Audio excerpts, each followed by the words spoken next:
Don't take this flight. That's what I'm reading sitting in the airport lounge while my husband Richard talks on the phone. The words are written in red ink on a napkin that a flight attendant I've never seen before just dropped on my lap. My heart pounds as our eyes meet. She whispers, "Trust me. Don't take this flight. Don't go with him." An hour from now, I'll have to choose between believing a total stranger or the man I swore to love until death do us part. But before we continue, make sure you're subscribed to the channel and write in the comments, where are you watching this video from? We love to know how far our stories are traveling. Chicago O'Hare International Airport is packed this Friday morning. I'm waiting patiently in the VIP lounge, my head resting on my Louis Vuitton bag, a gift from Richard on our last wedding anniversary, 5 years together. And according to him, this trip to Miami is all about reconnecting. And what I don't expect is that someone is planning to disconnect me from this world permanently. Richard walks over with 2 coffees. His blue eyes, usually so warm, seem distant. In the last few months, I've noticed subtle changes in his behavior. Calls answered in other rooms, messages quickly deleted when I get close, a different perfume that I occasionally smell on his shirt. I chalked it all up to stress.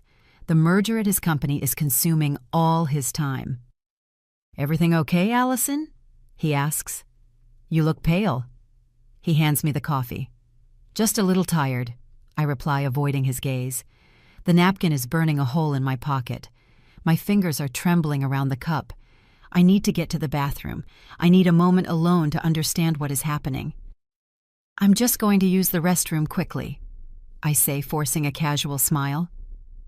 Richard nods, already completely absorbed in his phone. There it is again, that furtive look, like he's afraid I might see the screen. In the bathroom, I lock myself in a stall. Breathing hard, I pull the napkin from my pocket. I open it carefully.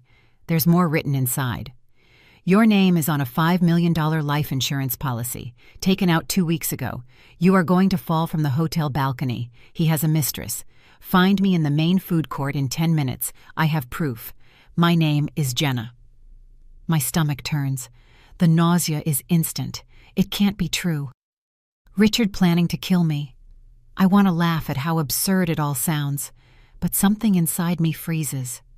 The small changes, the secrets, the sudden trips. And why was he so insistent on this Miami trip when I suggested we postpone it? I splash water on my face, looking at my reflection in the mirror. Who is this terrified woman I need to pull myself together? This could be a sick joke, or someone trying to blackmail us. But what if it's not? I walk slowly out of the bathroom, watching Richard from a distance. He's talking on the phone again, his voice low, his body turned away from everyone. His gestures are tense. Instead of going back to our seats, I walk to the food court. My heart is beating so loud I can hear the pulse in my ears. I look around, searching for the flight attendant. There she is, at a table in the corner. She's not in her airline uniform, but I recognize her face. Our eyes meet, and she gives me a discreet nod to come over. "Mrs. Allison," she says as I sit down. "I'm Jenna. I used to work the same flight route your husband takes to Houston." "How do you know my name?" "What is going on?" I whisper. She looks around nervously before opening a folder with documents. "Your husband and I, we had a relationship," she says, avoiding my eyes. "It lasted 6 months. It ended when he met Isabella, his new business partner." The floor seems to drop out from under me. I feel dizzy, grabbing the edge of the table to stay steady. "I'm not here to cause problems in your marriage," Jenna continues. "I'm here because I overheard things that terrified me." She slides a piece of paper across the table. "This is a copy of the insurance policy, $5 million, with him as the sole beneficiary, taken out 2 weeks ago." I look at the document, recognizing Richard's signature. My throat closes up. "And this she says, handing me her phone, "is a recording of a conversation I overheard between him and Isabella. I was at his apartment when they arrived. They didn't see me." I press play with trembling fingers. Richard's voice fills my ears, talking about the perfect accident and how no one would suspect anything after so many happy posts on social media. Isabella laughs, asking what they'll do with the money afterward. Richard mentions a house in Barcelona. Hot tears stream down my face as the audio plays. It's really his voice. My husband. The man I thought I knew. Coldly discussing how to get rid of me. Our flight leaves in 40 minutes, I say, my voice barely audible. What do I do? Jenna puts her hand on mine. You can't go with him. Maybe it's better to fake being sick. Anything to stop the trip. Just then, I see Richard walking through the main terminal, looking around, probably searching for me. Our eyes meet for a second, and I see his face change. The mask drops. Surprise, irritation, and something cold I had never noticed before. He's coming this way, I whisper, terrified. What do I do now? Jenna squeezes my hand. Be strong. Pretend you're sick. Whatever it takes. Do not get on that plane. Richard is approaching quickly, his face now composed into an expression of concern. It looks so genuine that for a moment I doubt everything I just found out. Allison, I've been looking for you. We're going to be late, he says, looking curiously at Jenna. Who's your friend? I take a deep breath. The next few minutes will decide if I live or die. The human mind is amazing in a crisis. As Richard waits for my answer, a cold calm washes over me, a clarity I've never experienced before. Richard, this is Jenna. We met in the coffee line, I reply, forcing a smile. I was feeling a little dizzy, and she kindly offered me a place to sit. Jenna nods, her face a mask of polite indifference. The anguished woman who showed me proof of my own death sentence minutes ago is gone.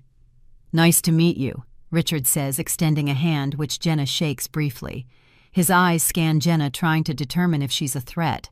Apparently satisfied, he turns his attention back to me. Dizzy, are you okay to travel? He asks, his concerned tone now sounding like the cruelest lie. I put my hand on my stomach, faking discomfort. Actually, I feel worse. I think it was something I ate for breakfast.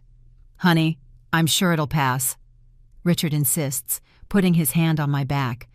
His touch, once comforting, now makes my skin crawl. It's probably just flight anxiety. Once we're in the air, you'll feel better. I sense the firmness behind his kind words. He isn't going to accept canceling this trip easily. The plan is in motion. I don't know, Richard. I really feel sick, I moan, bending over slightly. I think I need to see a doctor. There's a doctor at the hotel if you need one, he replies, a slight edge of irritation in his voice. Come on, the flight is in final boarding. I look desperately at Jenna, who stays quiet, but her eyes are sending me messages of encouragement. I'm not going to make it, I say, standing up abruptly. I'm sorry, I'm going to... And then, in an Oscar-worthy performance, I let my body collapse onto the floor of the food court. My fall has the desired effect. People turn to look. Employees run toward me. Richard, caught by surprise, doesn't have time to catch me. She fainted.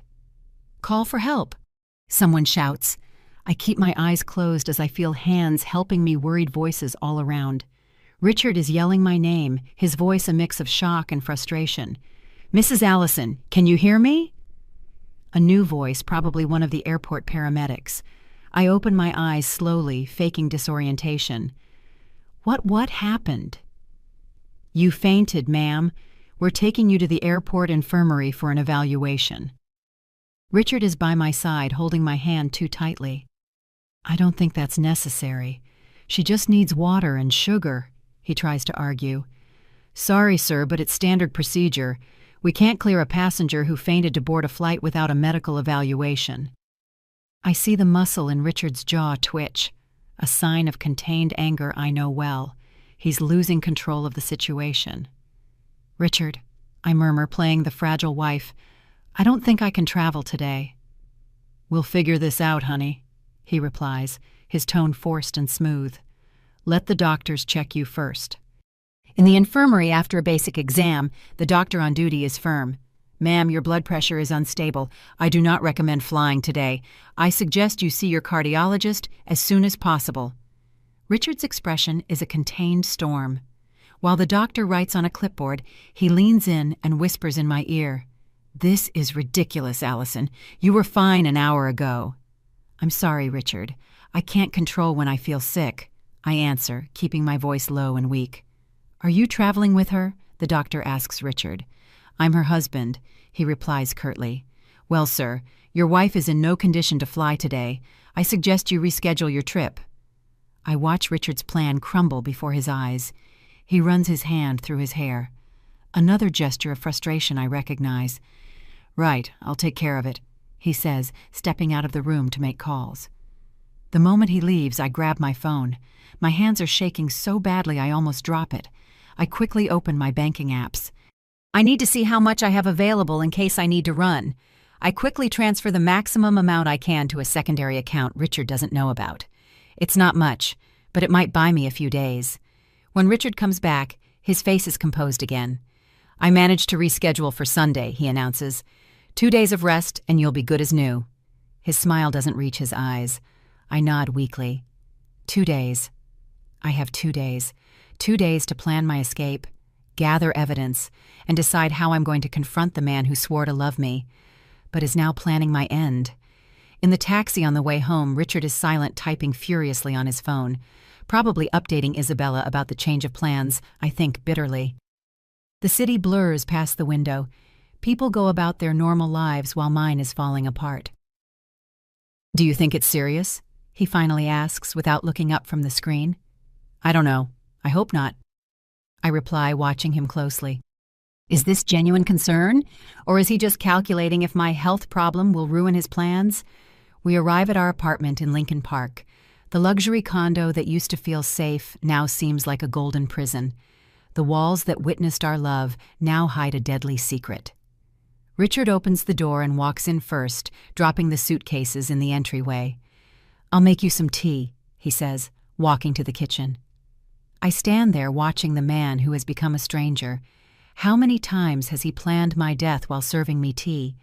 How many nights have we slept side by side while he dreamed about my insurance money? My phone buzzes. A message from an unknown number. "It's Jenna.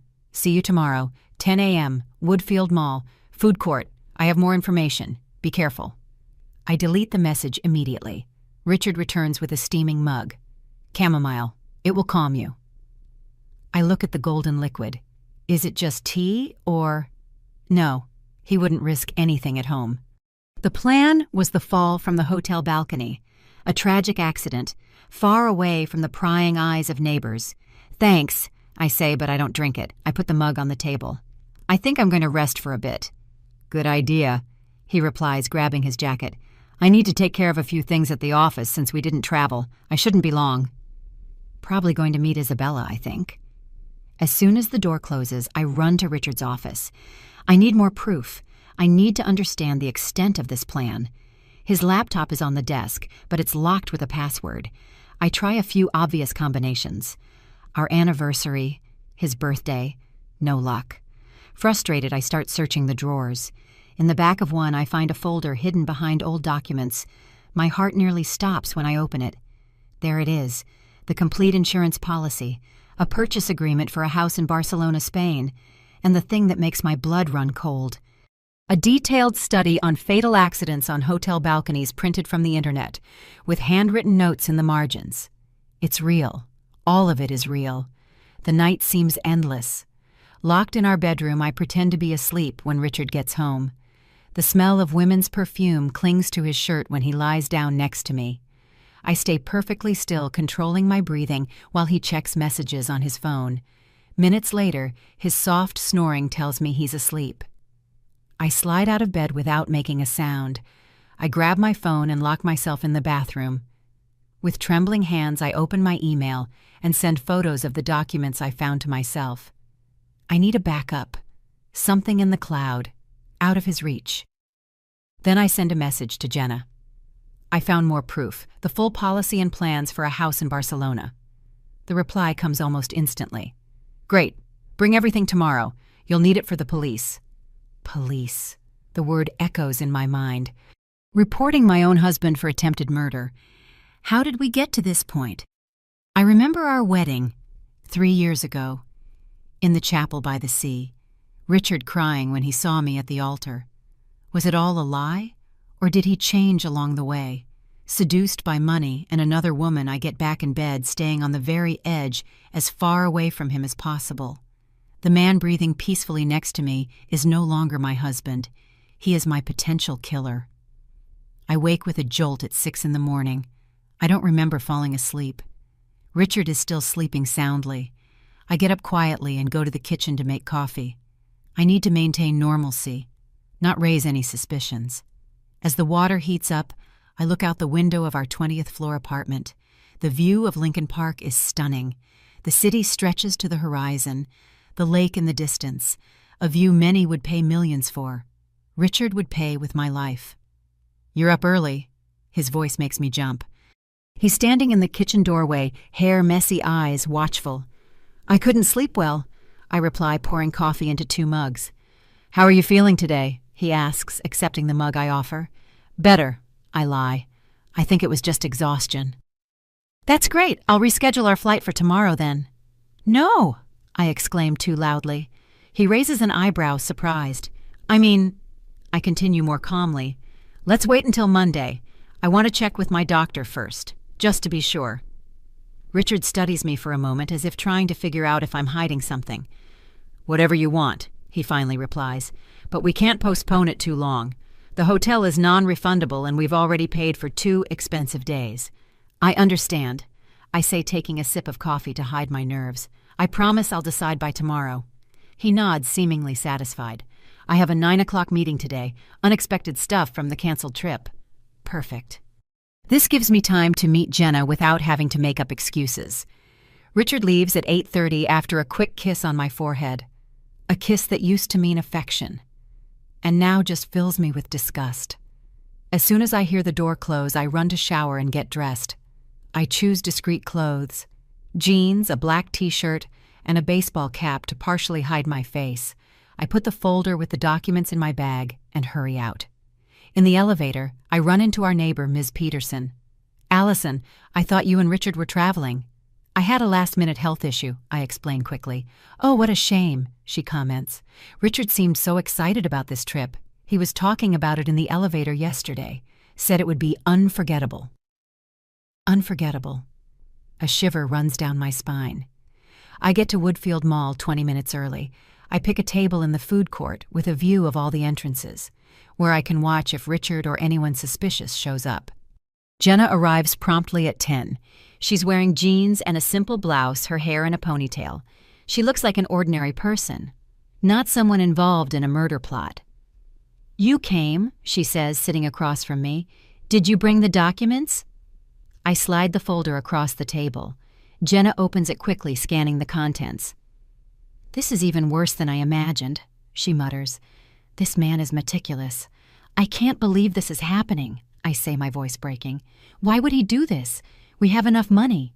$5 million is never enough for people like him and Isabella," Jenna answers bitterly. "Besides, there's the practical side. A divorce would be messy, splitting assets. Your death solves everything at once." I swallow hard, feeling sick. "What do I do now? Do I go to the police?" Jenna bites her lip, thinking. "Technically, he hasn't tried anything yet. We have circumstantial evidence, the policy, the plans for Barcelona, the search history. It's compelling for us, but a good lawyer would tear it all apart. So I'm just trapped, waiting for him to try and kill me so I can get better proof." "Not necessarily." Jenna hesitates. "I have a friend, Michael, ex-cop, now a private investigator. He can help us build a stronger case." "How?" "We can get Richard on tape. Get him to talk about the plan somehow." The idea of confronting Richard terrifies me. But what choice do I have? "Can I trust you, Jenna?" I ask suddenly. "How do I know you're not manipulating me for some reason I don't know?" Her eyes meet mine, firm and direct. "Because I've been in your shoes, Allison. Not with Richard, but with another man. Nobody believed me until it was too late. I don't want the same thing to happen to you." Something in the intensity of her gaze convinces me. "When can I meet this Michael?" "This afternoon, 3 p.m., my apartment." She writes the address on a piece of paper. "Come alone and make sure you're not followed." Just then my phone buzzes, a message from Richard. "Meeting ended early. I'm heading home. We need to talk." My blood runs cold. "He's coming home. Now." "Go," Jenna says urgently. "Act normal. I'll see you at 3. I run out of the mall, nearly tripping on the escalator.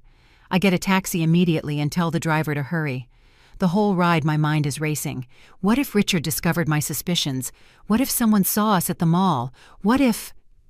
The taxi drops me at the entrance to my building 5 minutes before Richard arrives. I race to the elevator, my legs shaking. When I get into the apartment, I run to the bathroom and splash my face with water, trying to calm my breathing. I hear the key in the door. I'm in the kitchen pouring a random glass of juice to look busy. Richard walks in smiling, a smile that doesn't reach his eyes. "Hi, honey. Miss me?" That smile, there's something different about it, something calculated that I never noticed in 5 years.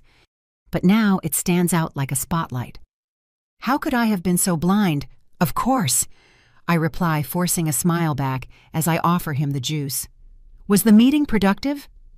Richard throws his briefcase on the sofa and loosens his tie. More or less. Isabella thinks we should postpone the merger, but I don't agree. Isabella. Hearing him say her name so casually makes me sick. The woman he plans to spend my insurance money with, after I accidentally fall from a balcony. You seem tense, Allison, Richard comments, walking closer. His fingers touch my face in a caress that used to comfort me, and now just makes me recoil. Still not feeling well. I'm just worried about these dizzy spells. I lie. I made an appointment with Dr. Armstrong for Monday. Monday. He frowns. I thought we were rescheduling the trip for Sunday. I think it's better to wait for the results. I insist, pulling away subtly. I don't want to feel sick again during the trip. I see frustration flash across his face, quickly replaced by an understanding expression. Richard was always good at hiding his emotions. How many lies had he told me with that same sincere face? Of course, your health comes first. He agrees, picking up his phone. I'll call the hotel and see if we can reschedule for next week. While he's on the phone, I turn to the sink, pretending to wash dishes. My mind is working a mile a minute. I need to get out of here. To meet Jenna and Michael, I need a plan. Rescheduled for next Friday, Richard announces, ending the call. Perfect for after your appointment. 7 more days. 7 days to gather enough evidence or find a permanent way out of this. Thanks for understanding, I say, trying to sound natural. I'm going to rest for a bit. I still feel weak. Go ahead. I have some emails to answer. I walk to the bedroom and close the door, lying down on the bed. The clock reads 12:30 p.m. I still have 2.5 hours until the meeting. How will I get out without raising suspicion? My phone buzzes, a message from my friend Jessica. Hey, are you better? Heard you felt sick at the airport. Want some company? Jessica, my salvation. I reply quickly. Much better, thanks. I'd love to grab coffee today. Can you do 2:30? The reply comes in seconds. Sure. Your place? No. Let's meet at the cafe by the big bookstore. I need to buy a book anyway. Perfect. I breathe a sigh of relief. Now I have a legitimate excuse to leave. I rest for about an hour, pretending to be asleep, when Richard opens the door to check on me. Then I get up and take a long shower. I choose casual clothes, jeans, t-shirt, sneakers, nothing to suggest a secret meeting with my husband's ex-mistress and a PI. At 2:15, I leave the bedroom. Richard is in the office, the door cracked open. I knock lightly. Richard, I'm going to meet Jessica for coffee. She heard I was sick and is worried. He looks up from his computer screen, evaluating me. Are you sure you're up for going out? I thought you were resting. I'm better now, and Jessica always cheers me up. He nods slowly. All right, don't be too long. I was thinking of ordering that pizza you like for dinner. Perfect. I smile, ignoring the pang of pain at the thought this might be our last normal dinner. I'll be back before 6. I leave quickly before he can ask any more questions. In the elevator, I send Jessica a message confirming our meeting, and then one to Jenna. On my way. I take a taxi and ask the driver to drop me 2 blocks before Jenna's address. I walk the rest of the way, constantly looking over my shoulder, paranoid about being followed. The apartment is in a discreet building in Wicker Park. I ring the bell, my heart pounding. Jenna opens the door. Behind her, a middle-aged man with graying hair and a posture that screams military training watches me intently. Get in quick, Jenna says, checking the empty hallway before closing the door. Allison, this is Michael. Michael extends his hand. His grip is firm, confident. Mrs. Allison, Jenna explained your situation. I'm very sorry you're going through this.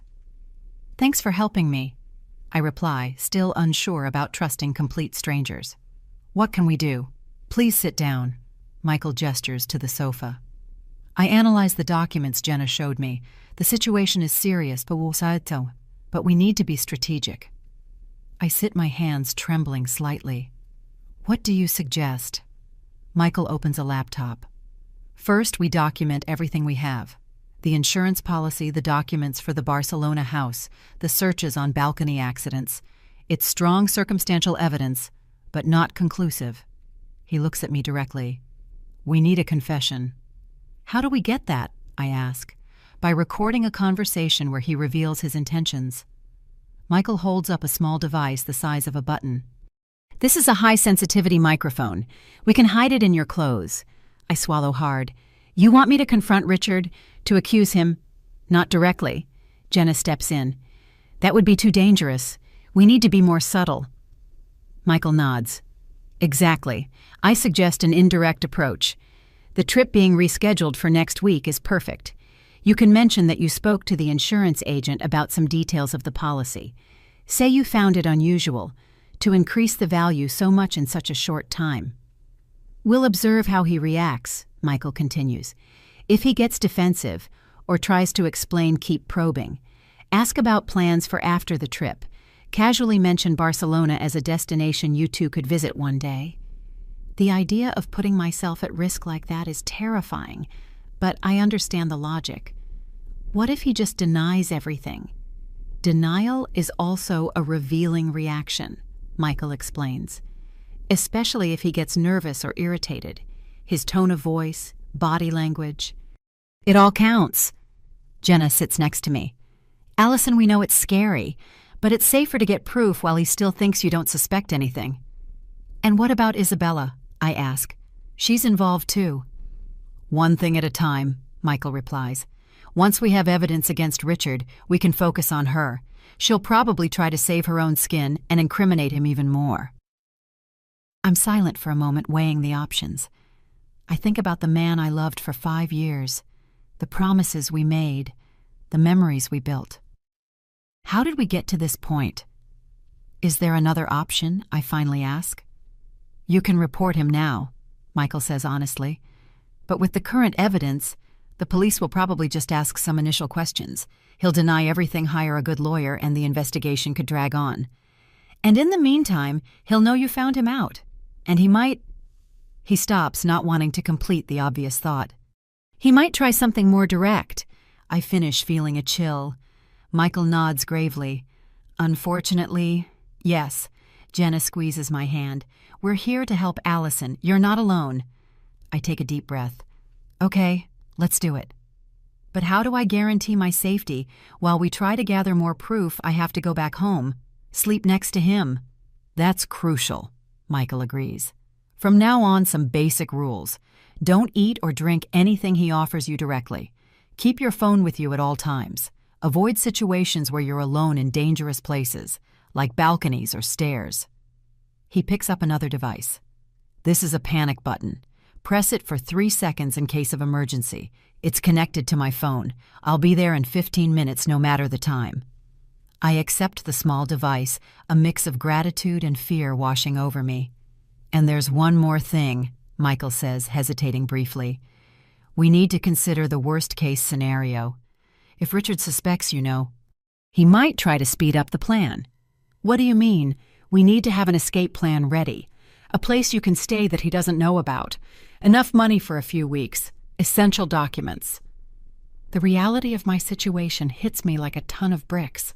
I might have to abandon my home, my life, everything I know, just to survive. I'll take care of that today, I reply firmly. Jenna opens a drawer and takes out a small box. Here's the microphone. Put it on a piece of clothing you'll wear tonight, under the collar of a blouse, for example. The battery lasts 72 hours.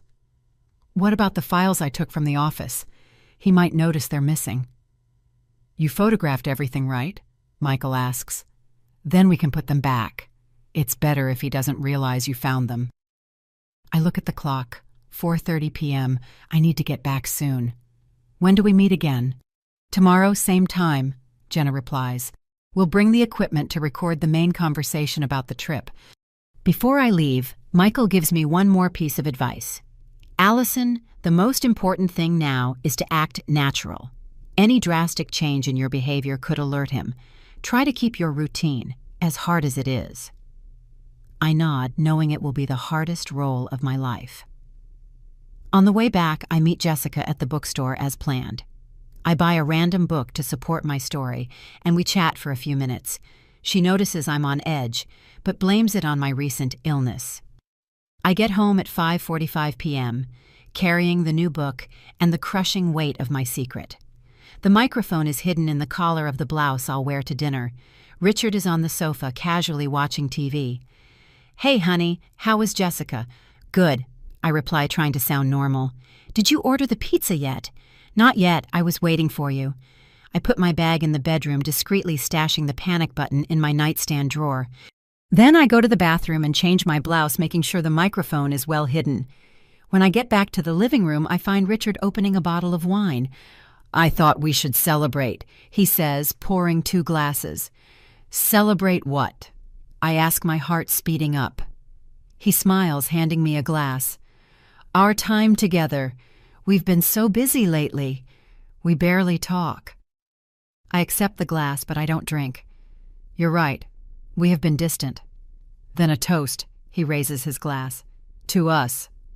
I fake a small sip, watching him over the rim of the glass. Is the wine tainted? Or am I just being paranoid?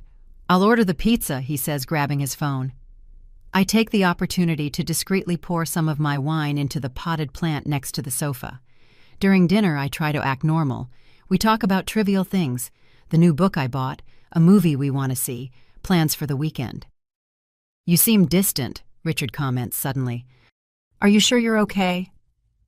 Just tired, I reply, and worried about this sudden illness. Richard studies me for a moment. You know, I've been thinking, what if it's not just stress? What if it's something more permanent? Like what? He smiles, taking my hand. Wouldn't it be wonderful if it was a baby? The piece of pizza stops halfway to my mouth. A baby. He's suggesting I'm pregnant, while planning to kill me. Does this man's cruelty have no limits? I don't think it's that, I reply, trying to control my voice. My cycle is normal. You never know, he insists, stroking my hand. We could get a test tomorrow. I nod vaguely, unable to continue this sick conversation. After dinner, Richard suggests we watch a movie. We sit on the sofa, his arm around me. Every touch makes my skin crawl, but I force myself not to pull away. This movie has an amazing scene, Richard comments casually as we watch a thriller. A fall from a tall building.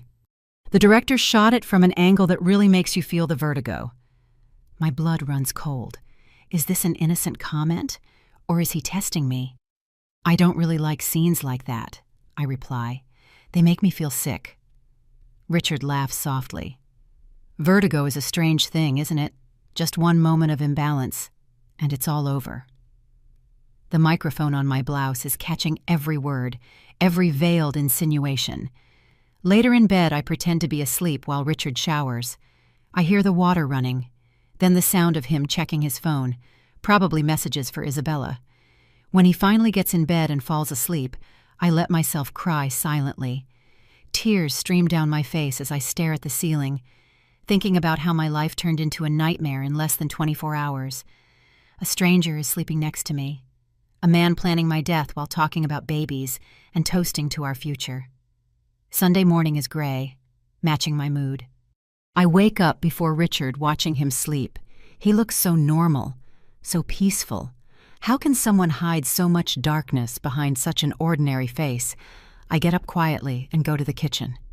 As I make coffee, I think about everything that has changed. Yesterday morning, I was still living in ignorance, believing I had a solid marriage. Now every minute is an exhausting performance, a deadly game. Richard appears in the kitchen, hair tousled, a sleepy smile. Good morning, love. He comes up behind me, wrapping his arms around my waist. I suppress the urge to pull away. "Sleep well?" I ask, pouring coffee into 2 mugs. "Like a rock," he replies, taking his mug. "And you seemed restless." "I had some nightmares," I admit. A partial truth. Nothing important. He studies me for a moment. "Want to go out today? Maybe lunch in the city? It might cheer you up." "Sure," I agree, even though the idea of spending hours faking normalcy sounds like torture.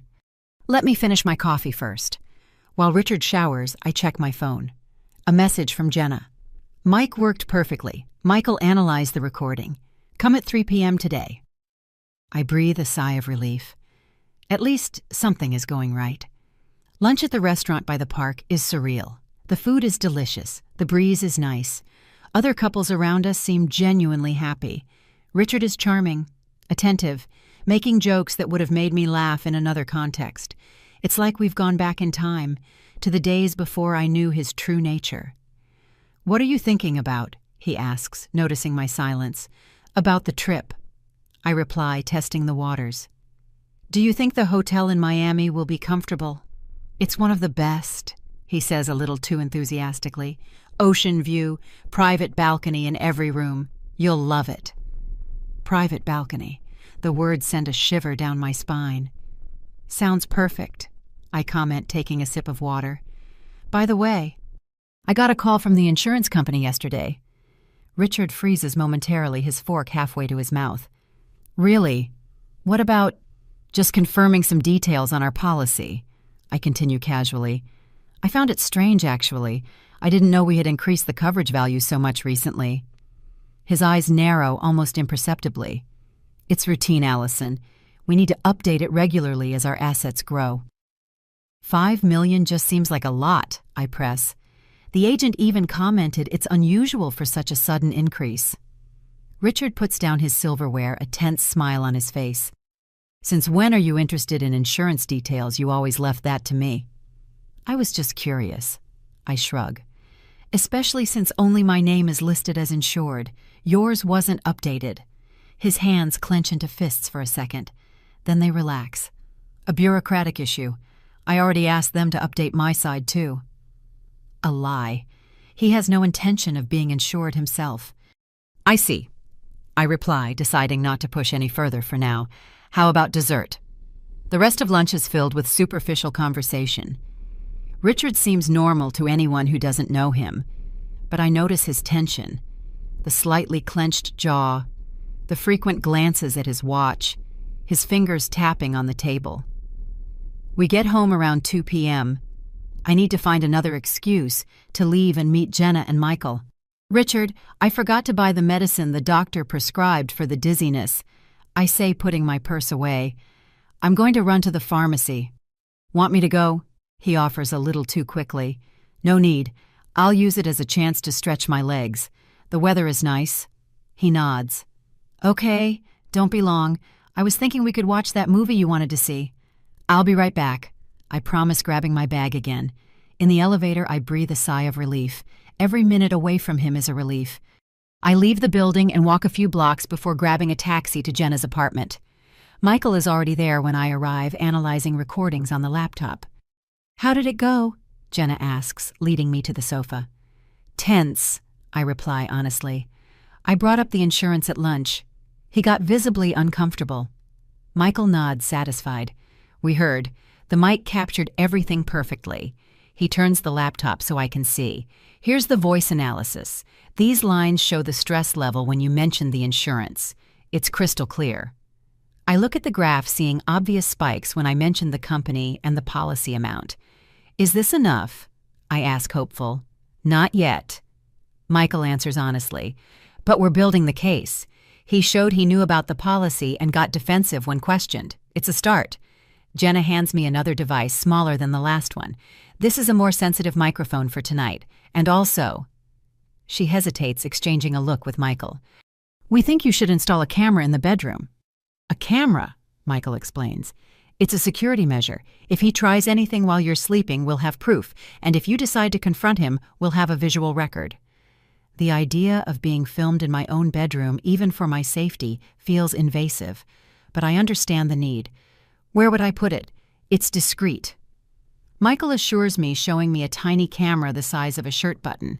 It can go on the picture frame or on the bookshelf. The angle just needs to capture the bed and the entrance to the room. I reluctantly agree. And what about the conversation about the trip? How should I approach it? Tonight would be ideal, Michael suggests. When you're both relaxed, maybe watching TV, mention you're excited about the trip, that the view from the balcony must be incredible. See how he reacts. And if possible, Jenna adds, ask about plans. If he's thought about changes, maybe living somewhere else. See if he mentions Barcelona. Michael hands me a small memory device. The camera will record to this. You just have to plug it in discreetly. The battery lasts 48 hours. I look at the devices in my hands. Tools to incriminate the man I shared my life with. A wave of sadness washes over me. I know this is hard, Jenna says softly, noticing my expression. But remember what's at stake. What if he finds me out? I ask, verbalizing my biggest fear. What if he realizes what we're doing? Michael leans forward, his eyes serious. That's why we prepared a plan B. If at any point you feel threatened, use the panic button and have a bag ready with the essentials, documents, money, some clothes, hidden where he can't find it. I have a friend who can take me in. I comment, thinking of Jessica. She doesn't know anything yet, but she would trust me if I asked for help. Perfect. Don't tell her the details yet, but have the address ready. Michael agrees. Now, let's review what you're going to ask tonight. We spend the next hour crafting seemingly innocent questions that could incriminate Richard. When I leave Jenna's apartment, I feel like a spy in training. Terrified but determined.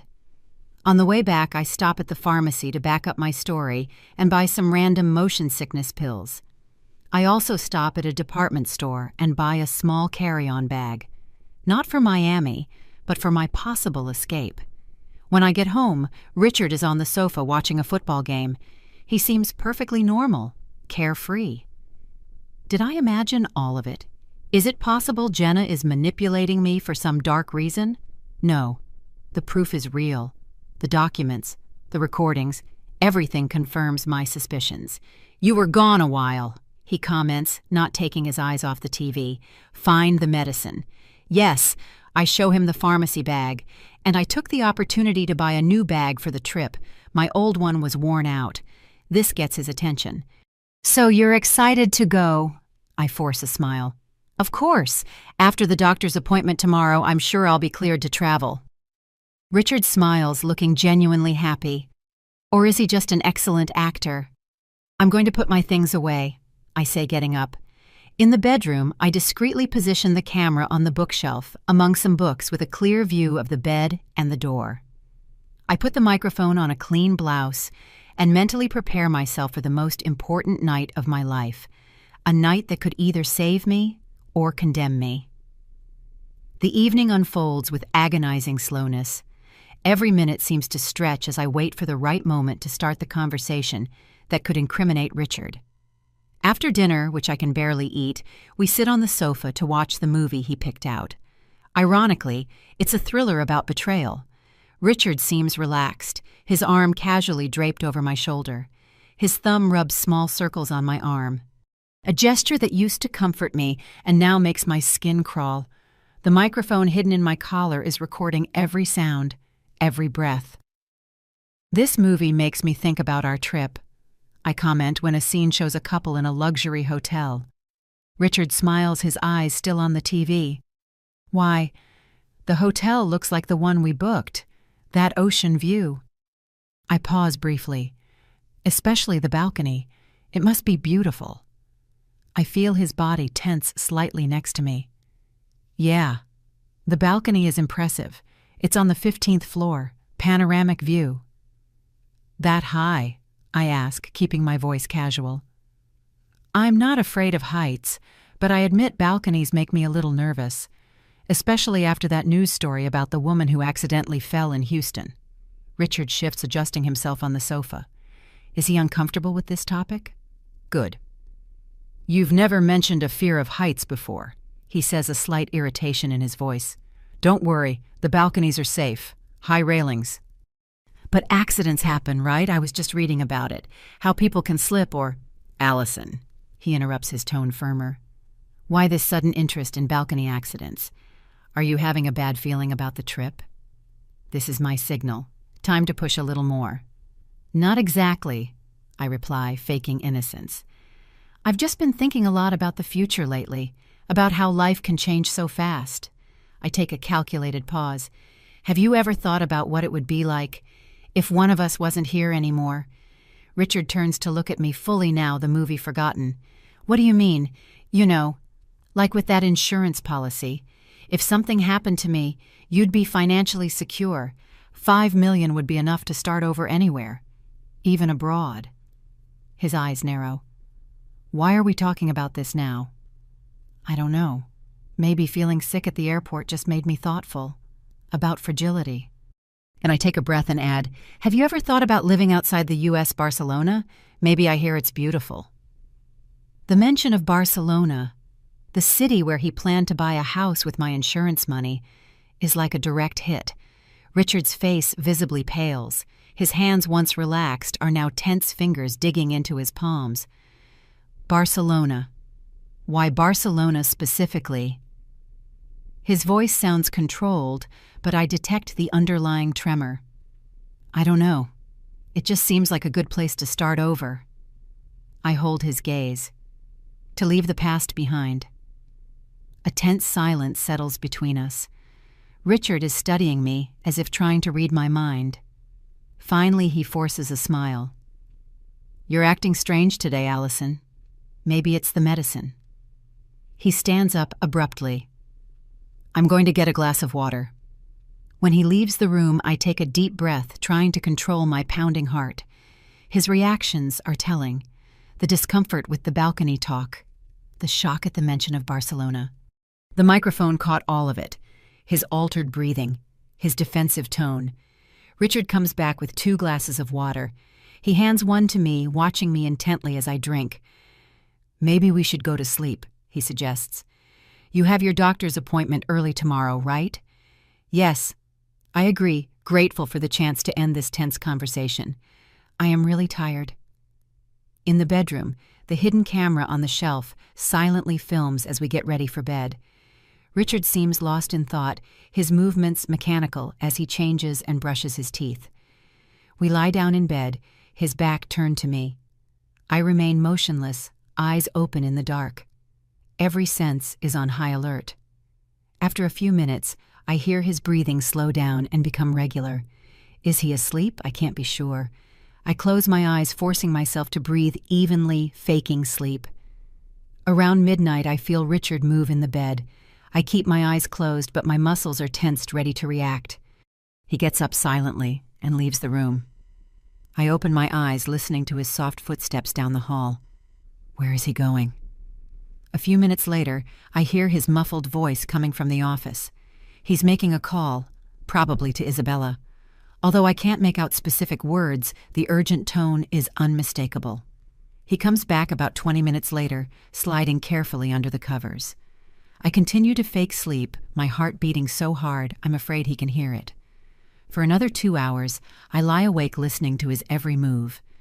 When I finally fall asleep, it's a light, restless sleep, filled with nightmares of falling from high balconies, screaming as Richard and an unknown woman watch me, laughing. I wake up with a start at 5:30 a.m. Richard isn't in bed. I sit up quickly, alarmed, just as the bathroom door opens. He's already dressed. "You're up early," I comment, trying to sound casual. "I have a 7 a.m. meeting," he replies, fixing his tie. "Unexpected stuff from the postponed trip. Will you be okay to go to the doctor's appointment alone?" "Of course." I nod, watching him closely. There's something different in his eyes. A cold determination that wasn't there yesterday. Perfect. He leans in to give me a quick kiss on the forehead. "Call me after and tell me what the doctor said." After Richard leaves, I get up immediately. Something isn't right. A 7 a.m. meeting. He never mentioned it, and why the rush? I run to the office, checking if he took the documents I found earlier. The folder is still there, apparently untouched. But when I open it, I notice some papers are in a slightly different order. He had gone through the documents and tried to cover his tracks. My phone buzzes, a message from Jenna. "Come now, urgent."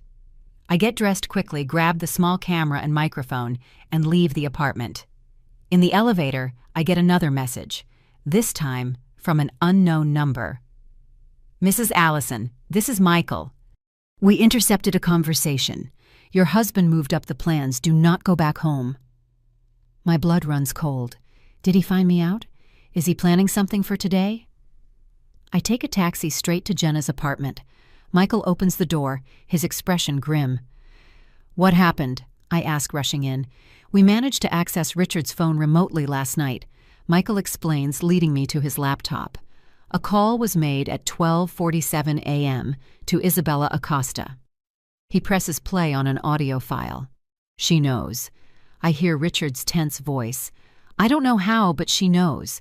She mentioned the policy Barcelona, even the house. It's not a coincidence. "Are you sure?" a female voice replies, presumably Isabella. "Maybe it's just vague suspicions." "I can't risk it," Richard snaps back. "She was testing me today, asking questions about balconies and accidents. We have to move it up. How? We can't wait for the trip. It has to be today. I'll convince her to take some of those motion sickness pills. They're strong enough to disorient her. Then it's just a matter of getting her to the roof of the building. A domestic accident. It's less ideal than the hotel, but we have to adapt." My knees buckle. Jenna catches me, helping me to the sofa. My voice fails. "He's going to try it. Today." Michael nods gravely. "That's why you can't go back home. We're going to the police precinct. Right now. We have enough." "What if they don't believe me?" I ask, terrified. "What if it's his word against mine? We have concrete evidence," Michael states, holding up an organized folder. "The recording of this phone call, the policy documents, the search history from his computer, the purchase contract for the house in Barcelona, the recordings of your conversations where he reacts nervously. It's much more than just word against word." Jenna holds my hand. "Allison, we need to go, now. Richard knows you're on to him. He's desperate, which makes him extremely dangerous." I'm still processing the horror when my phone rings. "Richard." I show the screen to Michael, who nods, signaling for me to answer, and put it on speaker. "Hello," I answer, trying to sound normal. "Allison, where are you?" Richard's voice sounds falsely concerned. "I went by Dr. Armstrong's office, and he said you don't have an appointment scheduled." My heart hammers. He's tracking me. "Oh, it was a mix-up," I improvise quickly. "The appointment is at the hospital, not his private office. I'm in the waiting room now." "Which hospital?" he insists. "I'll meet you there." Michael is shaking his head vigorously, signaling me to refuse. "No, that's not necessary," I say. "I'm already being seen. I should be done soon." "Allison." His voice hardens. "Where are you? Really?" A tense silence. The mask is off. "I'm with friends Richard." I finally reply, dropping the act. "I know everything about the policy, about Barcelona, about you and Isabella planning to push me off a balcony. It's over." Another silence, then a cold laugh I've never heard before. "Do you really think you have proof?" he asks, his voice dripping with contempt. "All you have are paranoid suspicions. No one is going to believe you." "I have more than you think," I reply, courage growing inside me, "including your conversation with Isabella last night about drugging me and taking me to the roof. Today." That takes him by surprise. The silence that follows confirms everything. "You don't know who you're messing with," he finally threatens. "Come home now and we'll talk. We can still fix this." Michael signals for me to end the call. "I'm going to the police, Richard," I say, my voice firm. "It's over." I hang up the phone, my hands shaking violently. "Let's go," Michael says, already grabbing his keys. "He'll try to find you. It's not safe to stay here." We hurry out, Michael constantly checking that we're not being followed. Jenna drives to the nearest police precinct while I hide in the back seat. At the station, we're met by a captain named Sarah who listens to my story with professional seriousness. Michael presents all the evidence we've gathered. "This is extremely serious, Mrs. Allison," Captain Sarah says after reviewing the documents and listening to the recordings. "I am issuing a restraining order against your husband immediately and opening an investigation for attempted murder." "Is he really going to be arrested?" I ask, still in disbelief. "With this evidence?" "Yes," she confirms. "I'm dispatching a team to locate him and Ms. Isabella Acosta right now. While a police team goes out to arrest Richard, the captain advises me on the next steps. I'll need a safe place to stay since my apartment is no longer an option. I have a friend who can take me in," I say, thinking of Jessica. "Perfect," the captain replies. "I'll assign an officer to escort you there as a precaution." I call Jessica briefly, explaining the situation. She's in shock, but she doesn't hesitate to offer me refuge. "Come immediately," she insists. "I'll be waiting." While waiting for the officer to escort me, I get another call. Unknown number. I show it to the captain, who nods, suggesting I answer on speaker. "Hello. Mrs. Allison. This is the doorman at your building.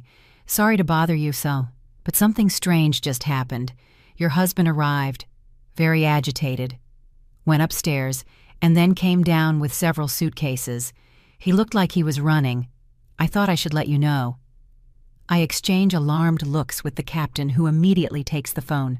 "Sir, this is Captain Sarah. Do you know where Mr. Richard went?" "He asked for a taxi. Urgently. I heard him tell the driver to go to Midway International Airport." The captain thanks him and hangs up, immediately getting on her radio. "We're going to intercept him at the airport. He's not going far." The next 3 hours are a blur of emotions and adrenaline. The captain receives confirmation that Richard was detained at the airport, trying to board a flight to Madrid with a fake passport. Isabella was arrested at her home while packing her own bags.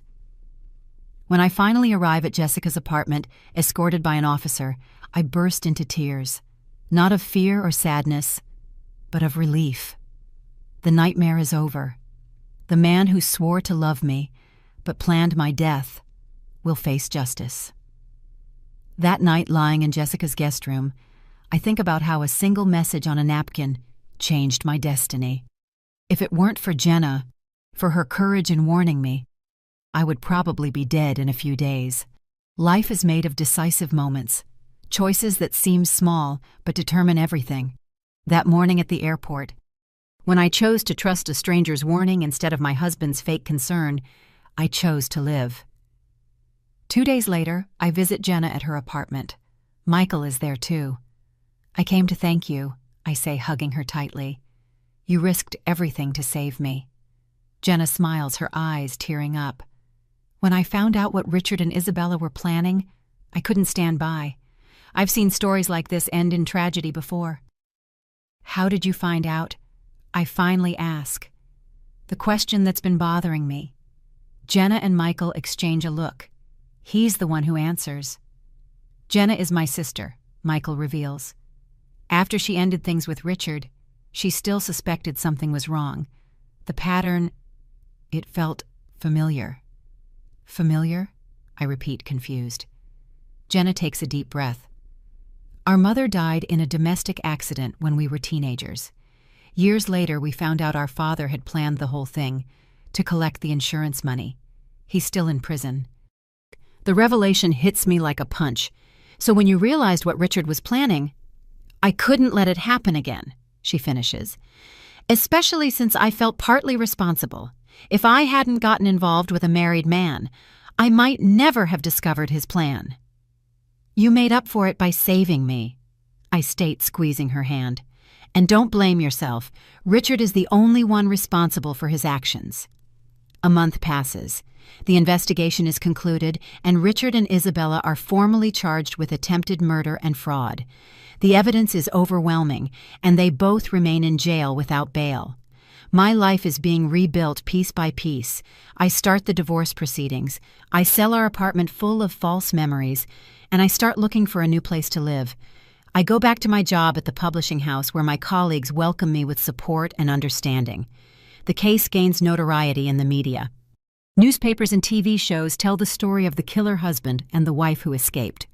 I turn down most interview requests, but I agree to participate in a special about domestic violence and abusive relationships. If my experience can help other women recognize the warning signs, it will be worth sharing. Jenna and I develop an unlikely friendship, born from the most extraordinary circumstances. She becomes a pillar of support during the legal process, understanding what I'm going through like no one else can. 6 months later, sitting at a cafe overlooking Lincoln Park, I open a letter that arrived this morning. It's from the court informing me that the trial date for Richard and Isabella has been set. In a few weeks, I will face them again. This time, in a courtroom. The waitress comes over, smiling gently. "Another coffee, ma'am." I look up from the paper, noticing the beauty of the sunny afternoon, the sound of the fountains, the taste of the life that was almost stolen from me. "Yes, please," I reply, smiling back, "and a piece of cake." "Are you celebrating?" she asks, curious. I carefully fold the letter and put it in my bag. "A second chance," I reply simply. "A second chance to live." As I watch the horizon where the sky meets the buildings in a perfect line, I feel a peace I haven't felt in a long time. Richard's betrayal shattered my trust, but not my spirit. The pain will fade with time, the scars will remain, but I am alive. Thanks to a napkin, a brave stranger, and my own refusal to be the perfect victim, life rarely follows the script we imagine. Sometimes it's interrupted by brutal twists that test our limits. What matters isn't the fall, but how we choose to get back up, and I have chosen to rise, stronger.